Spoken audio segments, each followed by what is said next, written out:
Vreau să le urez succes, felicitări, pentru că m-au susținut, m-au ajutat să continui.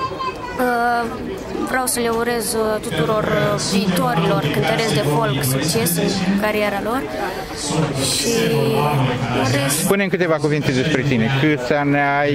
13 ani, locuiesc în Dorohoi, cânt la chitară de 4 ani, a devenit un hobby, dar mai mult am început să pun suflet, ceea ce fac m-a mișcat foarte mult senzația oamenilor, fericirea lor atunci când se uită la mine în timpul în care cânt. Cum ai învățat? Singur? Ai avut un profesor? Am avut un profesor, prințul m-a sprijinit foarte mult. Prima chitară am primit-o de Crăciun. Totul a început cu un mic hobby, dar s-a transformat în ceva mai mare. Și planuri de viitor? Încerc să ajung din ce în ce mai departe. Îmi place foarte mult să vorbesc cu prietenii mei, să iei un drum spre o carieră, un folk. Poate vrei să faci un grup?